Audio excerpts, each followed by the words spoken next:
What's going on, guys? It's your boy Alpin here, back with another video. So today we're going to be looking at the greatest worst spy ever. I got this video recommended by YouTube. So without any further ado, let's get started. There really is nothing quite like the element of surprise. When the Allied forces appeared over the horizon on the morning of D-Day, it completely caught the Nazis off guard. They weren't ready for such an enormous attack, at least not here.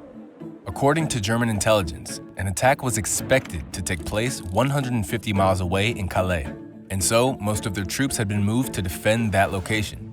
While the Nazis were defending an empty beach, the Allies stormed their way into Normandy and ultimately went on to win the war. The Nazis had been tricked, and it was largely thanks to one man who had So basically, I think all of us know about D-Day here. D-Day is just D-Day, one of the most historical moments in World War II. Also, in mankind's history, played a huge role in winning the war. Obviously, a lot of things had to play, and like this mentioned here, I think this man who we are gonna see is going to be the one responsible for actually making the Germans think they're gonna land in another beach. So let's see what his story is and what his life is like. spent years trolling them from his own home. By feeding them correct but useless information, it led them down rabbit holes, slowed them down, and ultimately tricked them into losing the war. This man had no spying experience, and yet with sheer charisma and imagination, he managed to win the trust of Hitler whilst simultaneously becoming Britain's best spy. Before the outbreak of World War I mean, being a spy is one of on picture or on words the coolest job in the world, but realistically, it's just really hard and suffering. Last week there came an Indian movie called Durandar. It's about an Indian spy in Pakistan. It's like it shows, how much a spy has to suffer through to actually be able to, feel or what he has to feel in different situation. I mean, it's a really good showing. In some of the scenes, we can see how frustrated a spy can be sometimes. And being a spy is a really, risky job because if you get caught, I don't think there's anyone who's going to rescue you or something because you are in enemy territory. Obviously, you are not going to be at home or under any kind of protection. So being on spy, maybe yeah, James Bond and stuff may look cool. It's not, yeah, like a spy might look cool on movies or on paper, but realistically, it's just a really hard job. II, I Spain mean, was having its own civil expected. war between the Republicans and the Nationalists. No one despised the war more than Juan Puyol Garcia, a chicken farmer from Barcelona. His farm was taken by the government, his mother and sister were kidnapped, and he himself was forced to fight. He hated the extremism of both sides, so when World War II came along, he was determined to do something to stop the Nazis. He went to the British embassy in Madrid and offered to start spying on the Germans. But the Brits were suspicious and turned him down, and so Puyol had to come up with a different tactic. This time, he went to the German embassy, pretending to be a passionate Nazi supporter that worked for the Spanish government.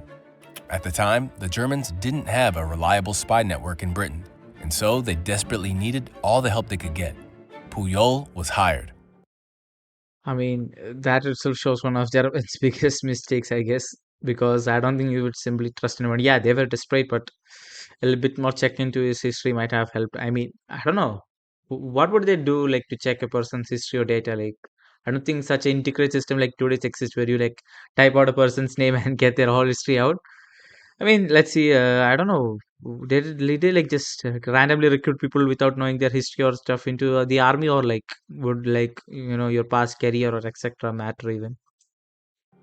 They gave him a codebook, a bottle of invisible ink, £3,000 in cash, and told him to move to London and start spying on the British. Instead, he moved to Portugal and simply pretended to be reporting from London. Using nothing but a map of Britain and a tourist guide from his local library, he started talking about the places he was visiting and the things he was seeing, like military training exercises on Lake Windermere and warships leaving the southwest. In between all of the military sightings, he filled his letters with mundane personal details, like going for walks in the center of London, visiting local cafes, and even mentioning when he was feeling ill. So that's really smart from him, and I mean, he really had to be a good writer to be able to convince them that he really was, in London because it's like he was writing more of like an autobiography kind of thing right there, and he was really good at it, I guess, because I mean, so many people are going to be reviewing his letter, learning from it. So the military is really going to take it seriously, and he was able to, kind of fool them out. Yeah, that's a really good thing he did there. I mean, really smart out of him. I didn't expect such a sudden twist in the start itself. Okay.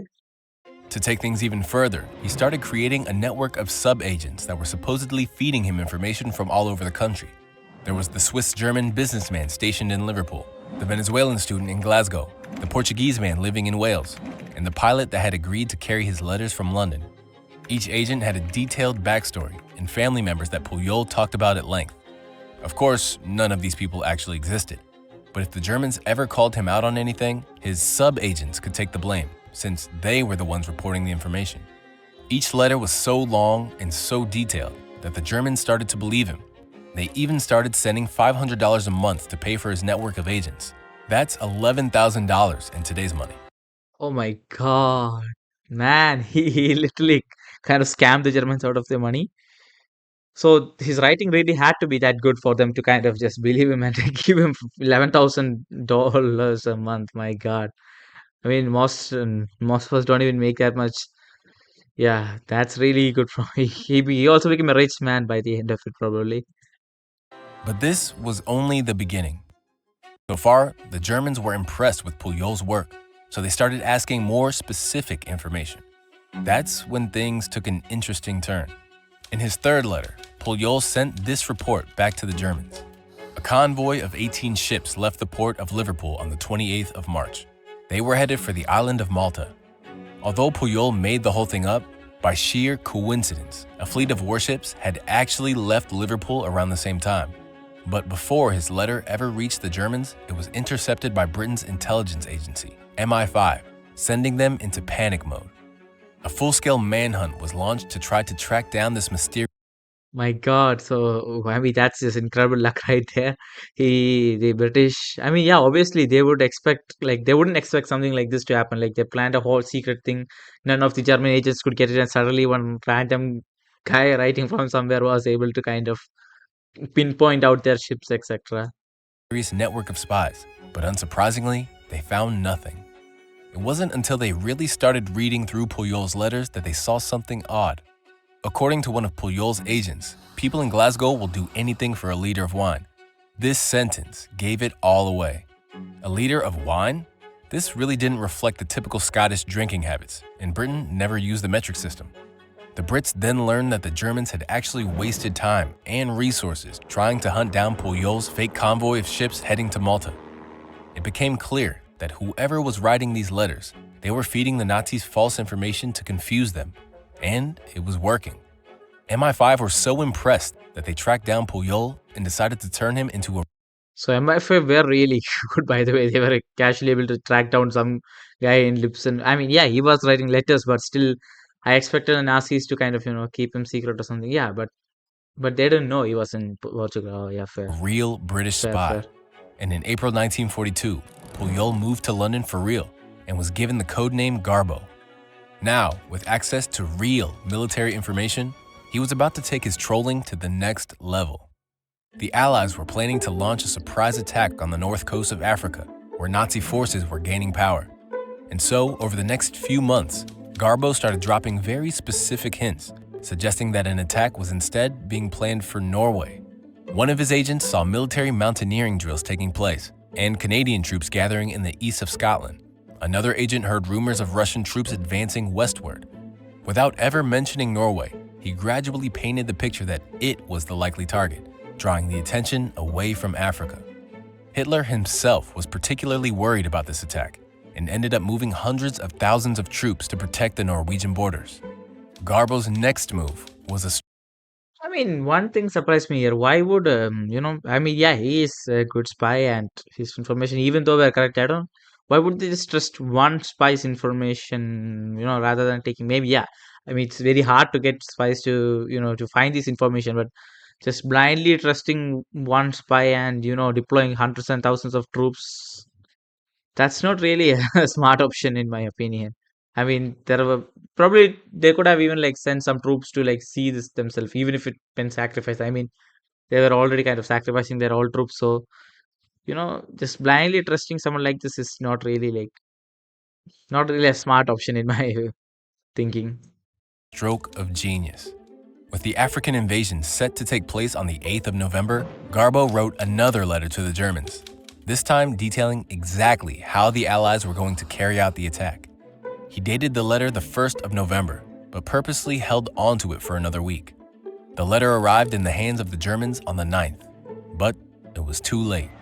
The day before, the Allied forces invaded the North African coast with over 100,000 men. The letter had all the correct details of the invasion, but it was simply too late to be of any use. The Germans, however, were amazed by Garbo's work and replied, "We are sorry it arrived too late, but your last report was magnificent." Over the next So, I mean, he scammed the Germans right there. That, yeah, that was a really good thing, right? Like they would never know. They would think it's obviously their system's fault of, making the letter arrive late rather than Garbo's fault. So that's really good. several months, Garbo continued adding more members to his network, bringing the total to 27 spies. Of course, all of these agents had to be paid, and by the end of 1943, the Germans were sending Garbo over $100,000 a month to fund his network. They were so pleased with the information that he was providing that they stopped hiring new spies in Britain. With the network now My in full swing, God. it was time for Garbo's masterpiece, D-Day. Managing this whole operation was incredibly difficult, and it would have been a lot easier if he had Odoo, today's sponsor. Odoo is an all-in-one management software that the D-Day landings in Normandy were set to be the largest invasion ever carried out by sea, with more than 2 million soldiers from over 12 different nations, all arriving in over 100,000 vehicles. Pulling this off without the Germans suspecting a thing would be an enormous challenge, but Britain had the best man for the job.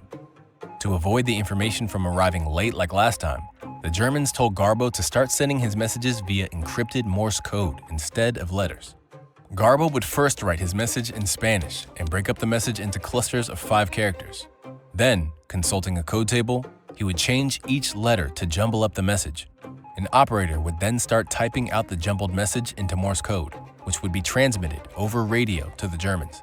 With the ability to now send even more information, Garbo began sowing the seeds of doubt that would make D-Day an enormous success.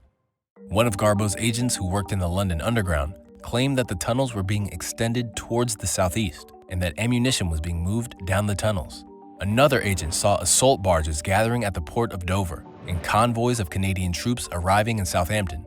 Garbo himself began inventing an entire army of US soldiers and reported large numbers of them gathering in the southeast. All of this activity pointed towards a massive attack on Calais, the closest point to England. In order to back up Garbo's lies, the Brits started planting real evidence all around the southeast. Fake airstrips were cut into fields, and hollow wooden planes were placed at the side. German planes I mean, so he had like very proper support from the British government to follow him. Not like he wasn't just a small agent in the British army. He was the main connecting bridge between those both, like in a spy universe way. Yeah, I mean, yeah, for the government to like kind of dictate the plan with him and even to like create false supplies and stuff in case they decided to look. That's really good. That's really good. started bombing these fake sites, so they knew it was working. A gigantic fake oil storage facility was set up in Dover, and photos of King George visiting the site were placed in the local newspaper. Hollywood-style movie sets were used to turn modest boats into enormous battleships, and inflatable tanks were placed everywhere. They had built up an entire army of fake soldiers, vehicles, and supplies that completely distracted the Germans from the real preparation that was going on for Normandy. The goal was to convince the Germans that even when the Normandy attacks began, the real and much larger attack would happen later in Calais.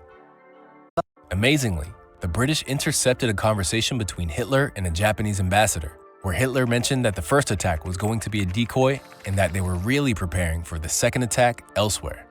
By this point, it was clear that Garbo's messages were now landing directly on Hitler's desk, and he was believing everything. Whenever Garbo told them about movement in the southeast, the Nazis would move the pin on their map. They made the crucial decision to move hundreds of thousands of troops. So basically, like, look here, like, basically, without this man kind of dictating or like fooling the Nazis to actually move the soldiers to the Calais place, if they had actually stopped at Normandy, probably the entire course of World War would changed because if the entire Nazi force was like prepared for D-Day, probably they would have been able to stop it. causing many late months to come. Probably a huge change in history itself, because D-Day was that important for the victory of allies over Nazis. Troops to defend Calais.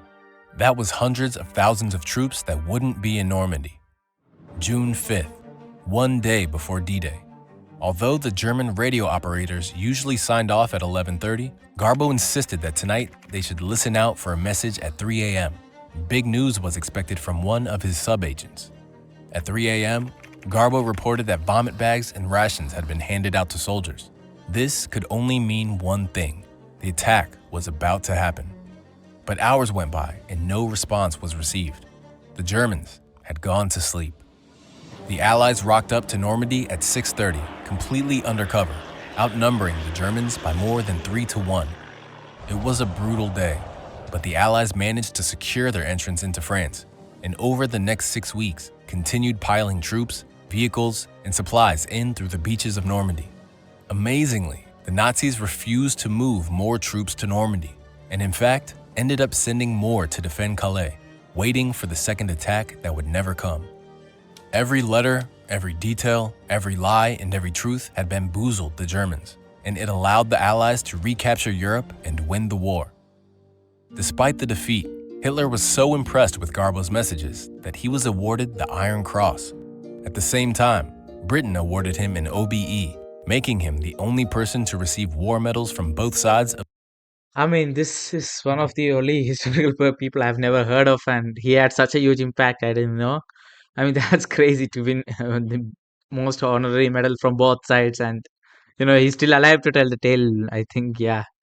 I mean, such a smart play from him, by the way. Like, he outsmarted the Brits. Not he didn't outsmart the Brits, but he kind of outsmarted the Nazis and joined hands with the Brits. And his writing, I must admit, must be so good. Hopefully, one day we might be able to read his letter or something. Yeah. the same war. After the war, Puyol feared that the Nazis would be looking for him, and so he faked his own death and moved to Venezuela. And just like that, he was gone. Amazingly, this whole story would have never been told if it hadn't been for Nigel West, a writer from London. He was determined to track Garbo down, and so he got hold of a Barcelona phone directory and called every Juan Garcia in the area. As you can imagine, there were many. Eventually, one of Garbo's nephews picked up the phone and helped him make contact with Garbo. 40 years had gone by, but after a lot of convincing, Garbo eventually agreed to come over to Europe, where he visited Normandy and realized just how many lives he had saved. Jo no volia lluitar amb les armes, perquè les armes són contràries a meu. Jo vaig fer la guerra i tinc l'orgull de dir que no vaig disparar un sol tiro. És que, vaja, la meva consciència no hi ha cap mort. That is true. I mean, he did save the whole world probably, and yeah, that's a really cool story to know. Hope you guys enjoyed it and have a nice day. I've been signing off.